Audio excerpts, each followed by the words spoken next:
News morning bulletin. Formula ఈ కేసులో సోమవారం ఏసీబీ విచారణకు కేటీఆర్. నల్ల సంచిలో దొరికిన డబ్బుల వ్యవహారంపై సీఎంకు పరోక్ష విమర్శ. ప్రభుత్వం నడపలేక ప్రజల దృష్టి మరల్చేందుకే ఆరోపణ అని ఆగ్రహం. ఫార్ములా ఈ నిధులు బ్యాంక్ ఖాతాలోనే ఉన్నాయని కేటీఆర్ వెల్లడి. మృత్యుంజయుడు రమేష్ ను ప్రత్యేకంగా కలిసిన మోదీ. అహ్మదాబాద్ విమాన ప్రమాద స్థలాన్ని పరిశీలించిన మోదీ. పీఎం వెంట గుజరాత్ సీఎం భూపేంద్ర, కేంద్ర విమానయాన శాఖ మంత్రి రామ్మోహన్ నాయుడు. ఆసుపత్రిలో చికిత్స పొందుతున్న రమేష్ ను పరామర్శించిన ప్రధాని. ఫార్ములా ఈ కేసులో సోమవారం ఏసీబీ విచారణకు కేటీఆర్. నల్ల సంచిలో దొరికిన డబ్బుల వ్యవహారంపై సీఎంకు పరోక్ష విమర్శ. ప్రభుత్వం నడపలేక ప్రజల దృష్టి మరల్చేందుకే ఆరోపణ అని ఆగ్రహం. ఫార్ములా ఈ నిధులు బ్యాంక్ ఖాతాలోనే ఉన్నాయని కేటీఆర్ వెల్లడి.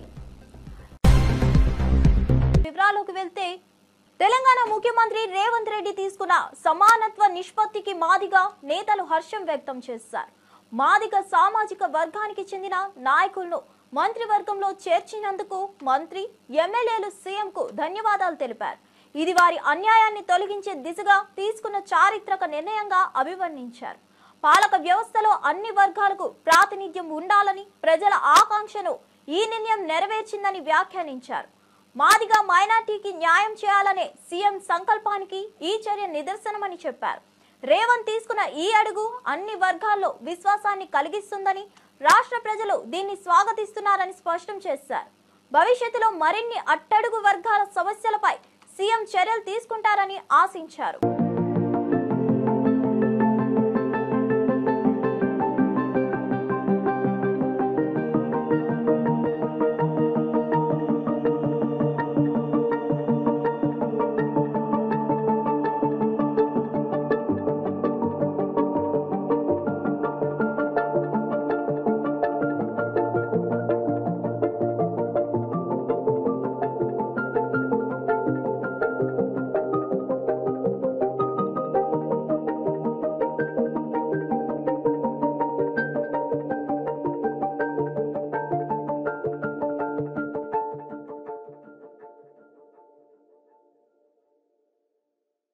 తల్లికి వందనం పథకం కింద తన అకౌంట్ లో 2000 పడుతున్నట్లు ఫేక్ ప్రచారం జరుగుతుందని నారా లోకేష్ మండిపడ్డారు.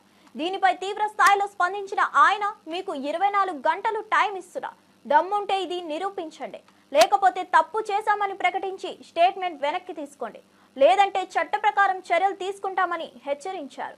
తప్పుడు ప్రచారం ద్వారా తన ప్రతిష్టను దెబ్బతీయాలనే ప్రయత్నం జరుగుతుందని ఆరోపించారు.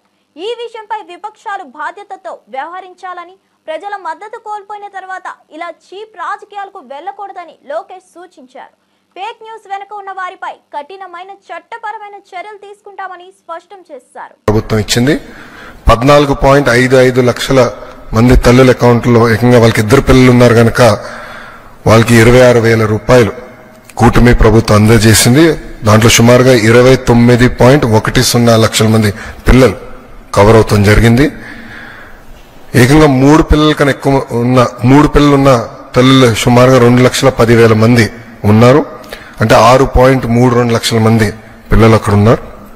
వాళ్ళకి ఏకంగా 39,000 రూపాయలు కూటమి ప్రభుత్వం అందజేస్తాం జరుగుతుంది. గత ప్రభుత్వం చేపట్టిన కార్యక్రమంలో వాళ్ళ ఎన్నికలప్పుడు వీడియోలన్నీ కూడా చూసాం. ఎంతమంది పిల్లలున్నా అంతమంది పిల్లలకి ఇస్తా అన్నారు.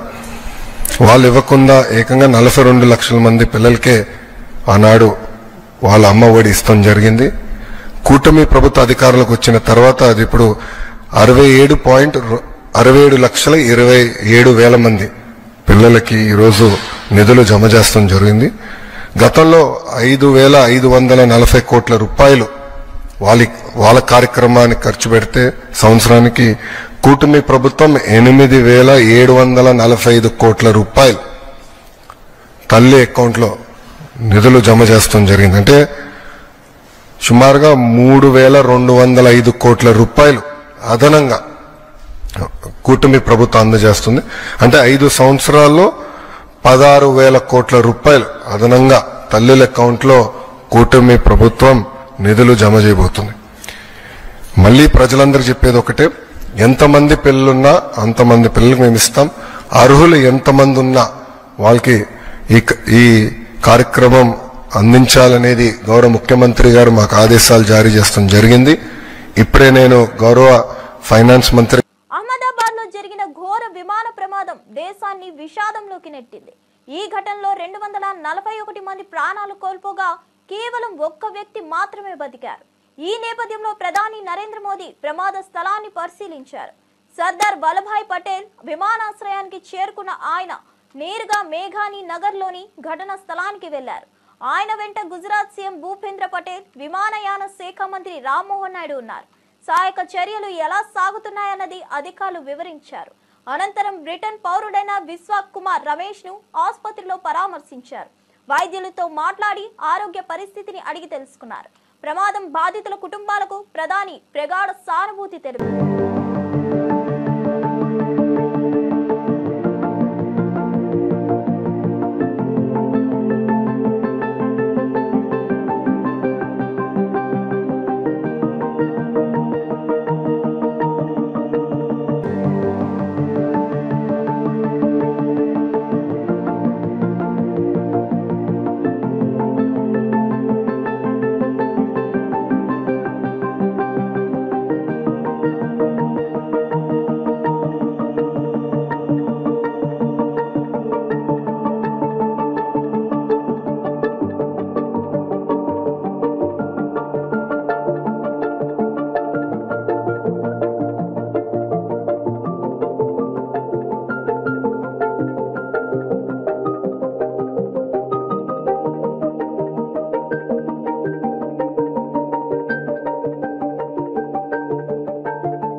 ఫార్ములా ఈ కేసులో ఏసీబీ నుంచి నోటీసులు అందాయని బీఆర్ఎస్ వర్కింగ్ ప్రెసిడెంట్ కేటీఆర్ వెల్లడించారు.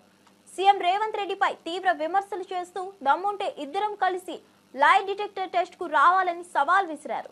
ప్రజల దృష్టిని మళ్లించేందుకు కాంగ్రెస్ సర్కస్లు చేస్తుందన్నారు. ఏసీబీ తనను సోమవారం ఉదయం 10 గంటలకు విచారణకు రమ్మని ఆదేశించిందని తెలిపారు.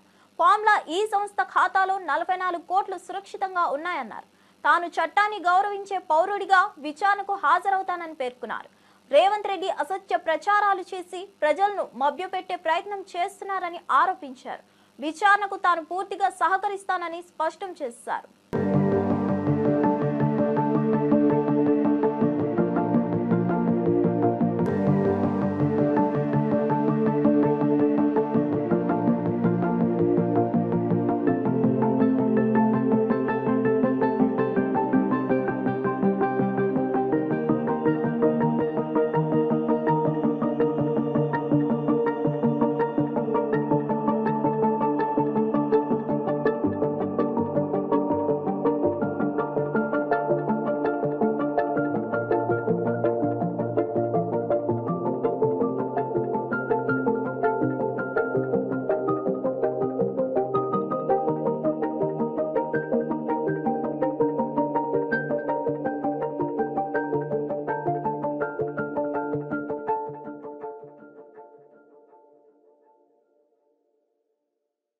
తన అరెస్ట్ ను సవాల్ చేస్తూ కొమ్మినేని శ్రీనివాసరావు సుప్రీంకోర్టులో దాఖలు చేసిన పిటిషన్ కు న్యాయం లభించింది.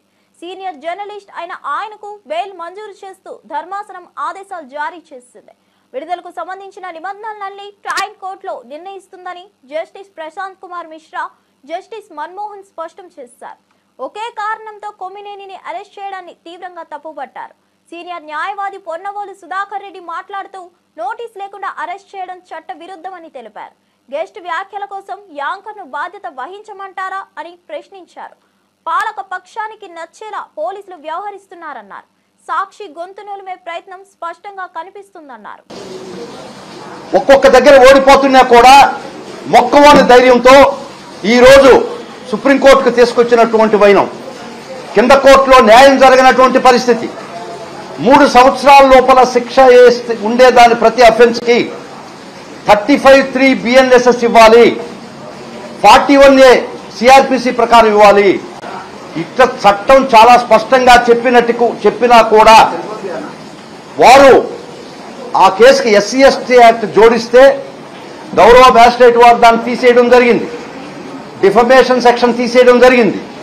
వారి మీద నమోదైనటువంటి సెక్షన్స్ 4 సెక్షన్స్ కూడా 6 సెక్షన్స్ కూడా 3 సంవత్సరాల లోపల పనిష్మెంట్ శిక్షార్హమైనటువంటి కేసుల్లో కూడా మేము వాదనలు చాలా గట్టిగా వినిపించినా కూడా అర్నేష్ కుమార్ జడ్జిమెంట్ ప్రకారం అరెస్ట్ ఇల్లీగల్ 35(3) ప్రకారం నోటీస్ ఇచ్చి పంపించేయాలా, ఇది అరెస్టే ఇల్లీగల్ మేము వాదించినా కూడా అక్రమమైనట్టు అరెస్ట్ చేసి కోర్టు ముందర ప్రొడ్యూస్ చేసినా కూడా కోర్టు వారి దృష్టికి కూడా తీసుకుపోయినాం. మీరే 2 సెక్షన్లు తీసేశారు దీనికి అనువర్తించమని. కొరవ సెక్షన్స్ 3 సంవత్సరాల పనిష్మెంట్ కదా, అర్నేష్ కుమార్ జడ్జిమెంట్ ప్రకారం 35(3) ఇచ్చి పంపించేయండి అని చాలా దూరం వాదనలు వినిపించాం. చాలా వరకు మేము మా వాదనలు కూటమి ప్రభుత్వం మహిళలను డైవర్షన్ పాలిటిక్స్ కోసం పావులుగా వాడుతుండడం దారుణమని వైఎస్ఆర్సీపీ మహిళా అధ్యక్షురాలు వరదు కళ్యాణి ఆగ్రహం వ్యక్తం చేశారు. తాడేపల్లిలో ఆమె మాట్లాడుతూ సాక్షి మీడియా ప్రభుత్వ వైఫల్యాలు బయట పెడుతుండడంతో టీడీపీ మహిళలతో దాడులు చేయిస్తున్నదని ఆరోపించారు. మహిళలను అడ్డం పెట్టుకుని రాజకీయ కుట్రలు చేయడమే చంద్రబాబు లోకేష్ అజెండా అని ఆరోపించారు. ప్రజలు జగన్ కు బ్రహ్మరథం పడుతున్నారని, అది ఓర్చుకోలేని టీడీపీ మహిళల వెనుక దాడులకు దిగుతుందన్నారు. సాక్షి కార్యాలయాలపై రాష్ట్ర వ్యాప్తంగా దాడులు చేసి దాన్ని వైఎస్ఆర్సీపీపై నెపం మోపాలనుకోవడం కుట్రభరితమైన చర్య అని విమర్శించారు. మహిళల నిరసన పేరుతో చేయబడ్డ దాడులు, ఏలూరులో జరిగిన ఘటనలన్నీ టీడీపీ ప్లాన్ టార్గెట్లుగా విమర్శించారు. గారైనా అనిత గారైనా అలాగే తీసుకుంటే గుమ్మడి సంధ్యారాణి గారు అంత రాజ్యాంగబద్ధమైన పదవుల్లో ఉండి ప్రజలకు సమాధానం చెప్పే బాధ్యతాయుతమైన పదవుల్లో ఉండి వాళ్ళేమో ఒక తప్పుడు కేసుల విషయంలో ఏకంగా పోలీస్ స్టేషన్స్కి వెళ్ళి పోలీస్ దగ్గరికి వెళ్ళి తప్పుడు ఫిర్యాదులు సాక్షి మీద మా భారతమ్మ మీద జరగని ఇష్యూ మీద ఇవ్వడం అంటే ఎంతగా వీళ్ళు దిగజారుడు రాజకీయాలు చేస్తున్నారో మనం అర్థం చేసుకోవచ్చు. అసలు ఇప్పుడు ఏం చేస్తారు? సుప్రీంకోర్టు తీర్పు ఇచ్చింది కదా, ఇప్పుడు ఖచ్చితంగా మీరందరూ కూడా క్షమాపణలు చెప్పాల్సిన అవసరం ఉంది. మీరు మీ ఫిర్యాదులను వెనక్కి తీసుకోవాల్సిన అవసరం ఉంది. అలాగే తీసుకుంటే ఎంత దారుణంగా లేని ఇష్యూని వక్రీకరించినందుకు ఈ మంత్రులు హోమ్ మినిస్టర్ గారైనా అలాగే గుమ్మడి సంధ్యారాణి గారైనా మీరందరూ కూడా ఎంత దారుణంగా వక్రీకరించి లేని విషయం గురించి అంత రాద్ధాంతం చేశారు కదా. మరి ఇప్పుడు మీరు రాజీనామా చేస్తారా మీ పదవులకి? మీరు తప్పుడు ప్రయత్నం చేసినందుకు మీ విజ్ఞతకే వదిలేస్తూ ఉన్నాము. ఎప్పటికైనా మేము తెలియజేసేది ఏంటంటే ఇలాంటి తప్పుడు ఆరోపణలు మానుకోండి. రెడ్ బుక్ రాజ్యాంగం మీద పెట్టిన దృష్టి, అక్రమ కేసుల మీద పెట్టిన దృష్టి, అక్రమ అరెస్టుల మీద పెట్టిన దృష్టి. ఇరాన్ అణుపై ట్రంప్ మరోసారి స్పందించారు. అమెరికాతో అణు ఒప్పందం కుదుర్చుకోవాలని, దాడులతో పరిణామాలు విషమిస్తాయన్నారు. ఇరాన్ అణుబాంబు కలిగి ఉండకూడదని స్పష్టం చేశారు. ఇజ్రాయెల్ వైమానిక దాడుల నేపథ్యంలో ట్రంప్ వ్యాఖ్యలు ప్రాధాన్యత సంతరించుకున్నాయి. చర్చల ద్వారానే పరిష్కారం సాధ్యమని తెలిపారు. మళ్లీ చర్చలకు సిద్ధం అవ్వాలని అమెరికా ఆశిస్తుందని చెప్పారు. ఫాక్స్ న్యూస్ కు ఇచ్చిన ఇంటర్వ్యూలో ఇరాన్ అణుబాంబు కలిగి ఉండకూడదు, మేం మళ్లీ చర్చల వేదికపైకి రావాలని చూస్తున్నాం, ఏం జరుగుతుందో చూద్దామని వ్యాఖ్యానించారు. మిడిల్ ఈస్ట్ ప్రాంతంలో ఉద్రిక్తతలు పెరుగుతున్న వేళ ట్రంప్ తాజా వ్యాఖ్యలు అంతర్జాతీయంగా చర్చకు దారితీశాయి. ఇరాన్ ఇజ్రాయెల్ ఉద్రిక్తతలపై అమెరికా జోక్యం కీలకం కానుంది.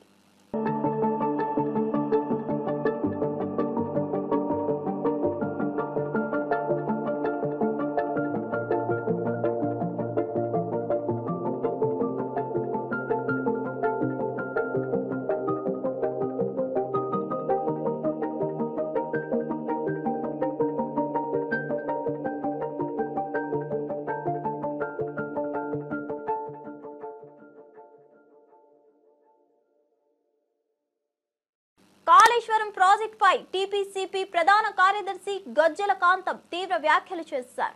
ఈ ప్రాజెక్ట్ మీ అబ్బ జాగిరా, ప్రజాధనాన్ని దోచుకున్న వారిని శిక్షించాల్సిందే అని మండిపడ్డారు. గత ప్రభుత్వం నిర్లక్ష్యం, అవినీతితో కాళేశ్వరం మూలం తప్పిందని అన్నారు. నీటి ప్రాజెక్టుల పేరుతో వేల కోట్ల రూపాయలను దారుణంగా దోచుకున్నారని ఆరోపించారు. ఈ విషయంలో సీఎం రేవంత్ రెడ్డి ప్రభుత్వం తగిన చర్యలు తీసుకోవాలని డిమాండ్ చేశారు. ప్రజల నష్టాన్ని లెక్క చేసి బాధ్యులపై చట్టపరమైన చర్యలు తీసుకోవాలని కోరారు. కాళేశ్వరం నిర్వీర్యం కావడంలో పాలకుల హస్తం ఉందని తీవ్ర విమర్శలు గుప్పించారు. రాష్ట్ర ప్రజల నిధులను దుర్వినియోగం చేసిన వారెవరో వెనుకాడకుండా వెల్లడించాలని చెప్పారు. ఈరోజు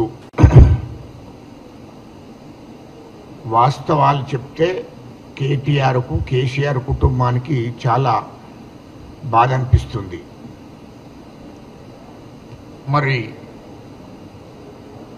కాళేశ్వరం ప్రాజెక్టు అనేది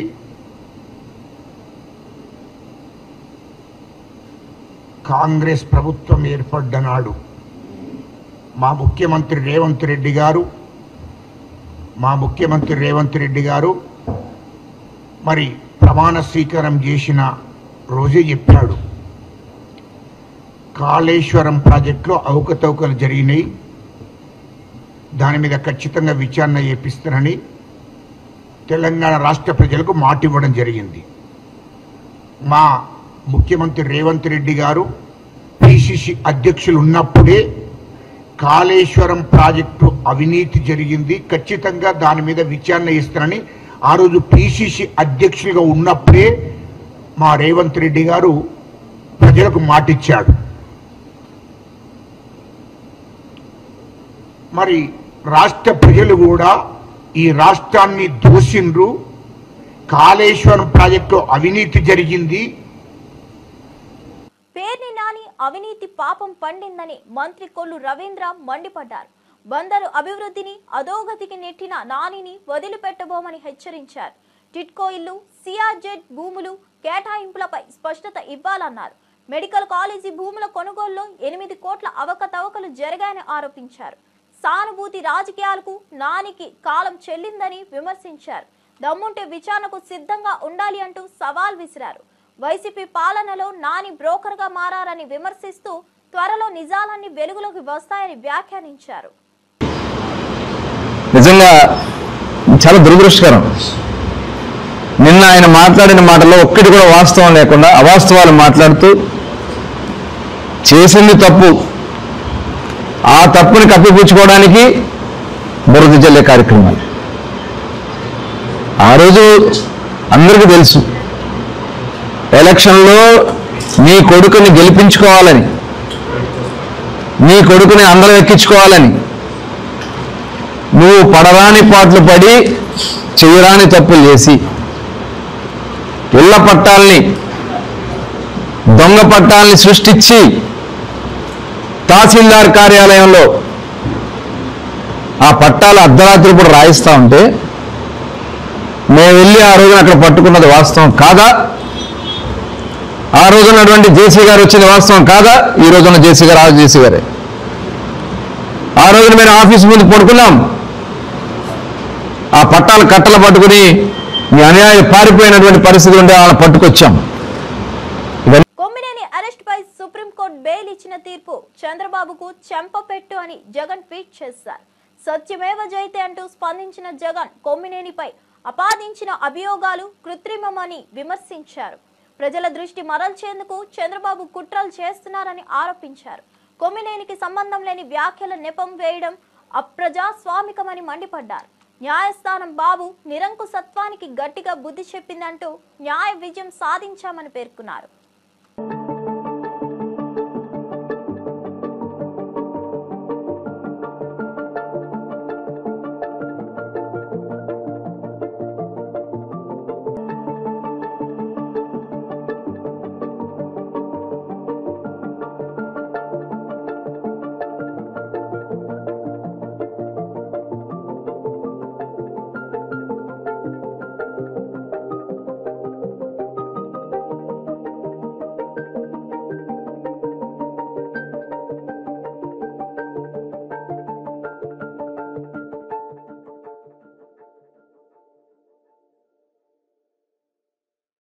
అహ్మదాబాద్ విమాన ప్రమాదం యావత్ ప్రపంచాన్ని కలిచివేసిందని దర్పల్లి రాజశేఖర్ రెడ్డి పేర్కొన్నారు.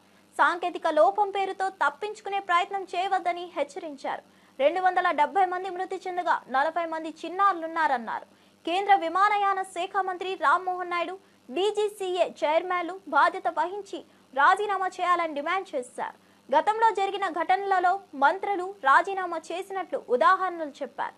విమాన యాత్రలో నిర్లక్ష్యం వల్లే ఈ ఘటన జరిగిందని విమర్శించారు. బీజేపీ నేతల ద్వంద్వ ప్రమాణాలపై ఆగ్రహం వ్యక్తం చేశారు. మాట్లాడలేకపోతున్నాం, ఎందుకు ఫెయిల్యూర్ కాదు ఈ కేంద్ర ప్రభుత్వం అని ఒకసారి నేను అడుగుతున్నా. ఇంత పెద్ద ఘటన జరిగింది నిన్న, ఏవియేషన్ మినిస్టర్గా రామ్మోహన్ నాయుడు గారు ఎందుకు రిజైన్ చేయలేదు? అదేవిధంగా ప్రధానమంత్రి మోడీ బాధ్యత తీసుకొని ఎవరైతే డీజీసీఏ చైర్మన్ ఉన్నారో ఆయన ఎందుకు రిజైన్ చేయలేదు? పదే పదే ఇదే Boeing 787 Air India Boeing 787-1171 aeroplane December 24న ఎమర్జెన్సీ ల్యాండింగ్ అయింది కదా షార్జాలో. దాని తర్వాత హైదరాబాద్ వచ్చిన ఢిల్లీ వచ్చిన ప్లేను ఢిల్లీ నుంచి అహ్మదాబాద్ వచ్చినప్పుడు దానిలో ఏసీ పనిచేయట్లేదు, స్విచ్లు పనిచేయట్లేదు, at the same time total mechanism పనిచేయనప్పుడు ఏవియేషన్ సిస్టమ్ డీజీసీఏ ఏం చేసింది? ఎందుకు అహ్మదాబాద్ నుంచి లండన్కి ఆ ప్లేన్ని ఫ్లై చేయడానికి అనుమతి ఇచ్చారో ఒక్కసారి ఆలోచన చేయాలి. ప్లేన్ని అహ్మదాబాద్ నుంచి లండన్ ఫ్లై చేయడానికి ఏవియేషన్ సంబంధించిన ఆఫీసర్లు ఎందుకు అనుమతించిండ్రు?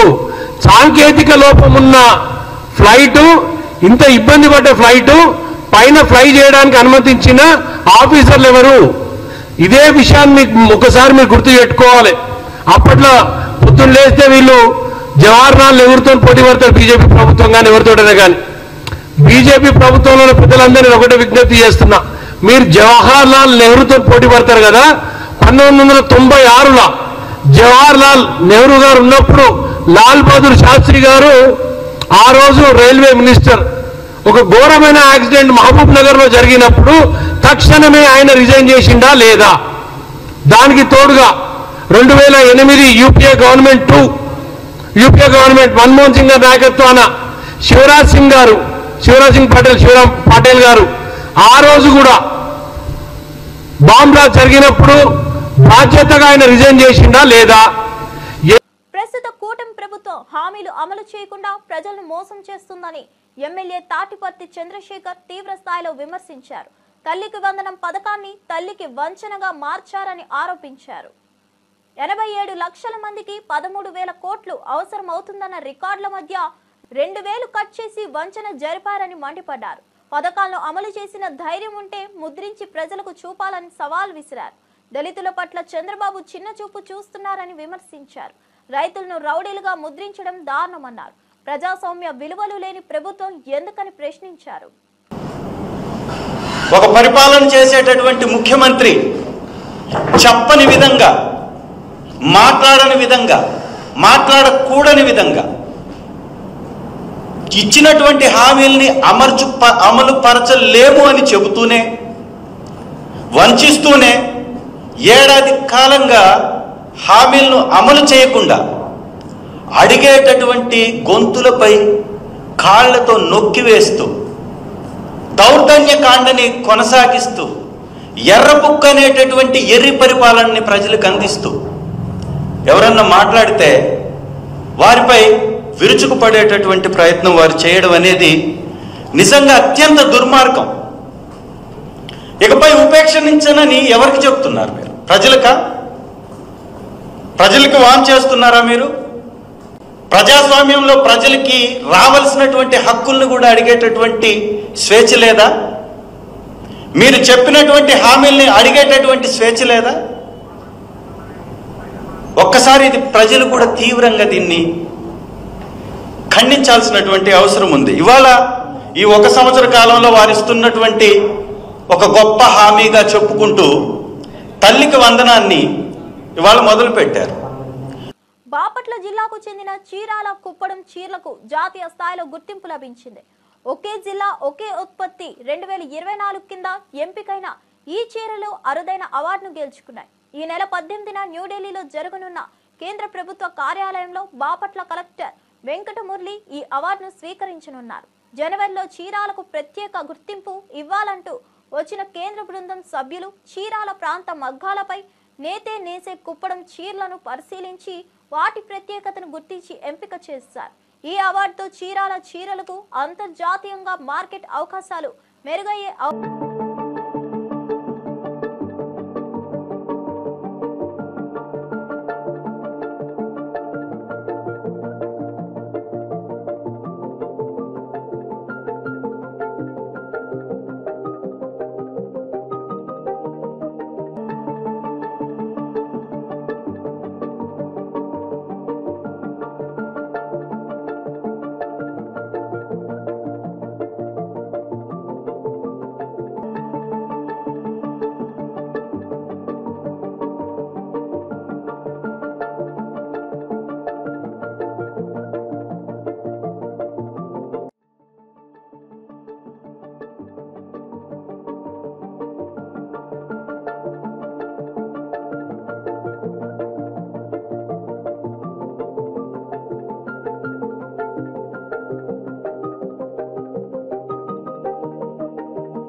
9 వసంతాలు సినిమా తనలో ఉన్న అసంతృప్తిని తొలగించిందని నటి అనంతిగా చెప్పారు.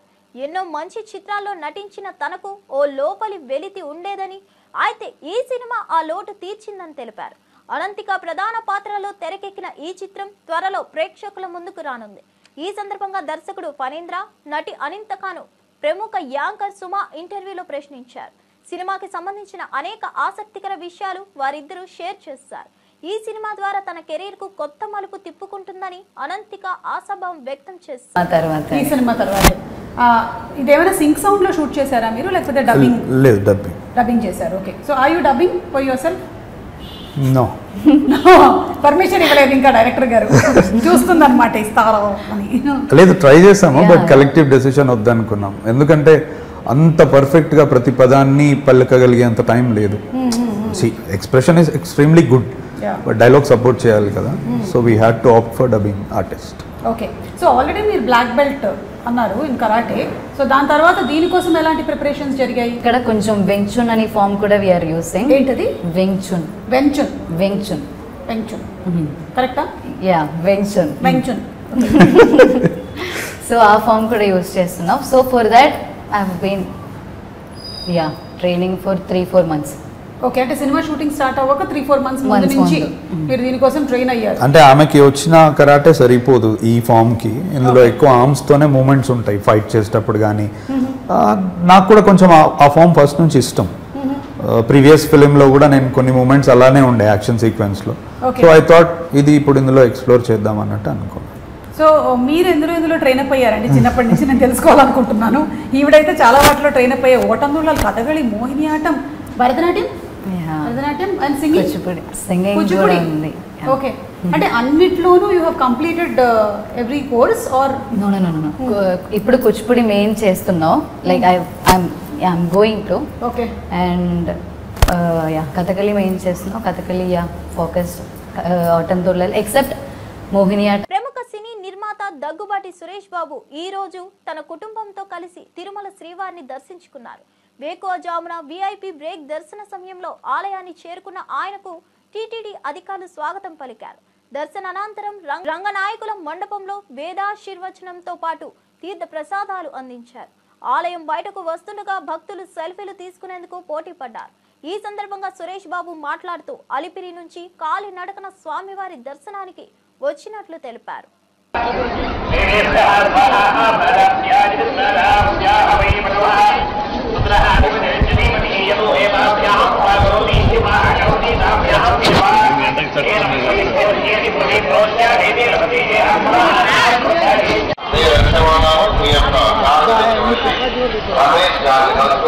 కోరుతున్నాము.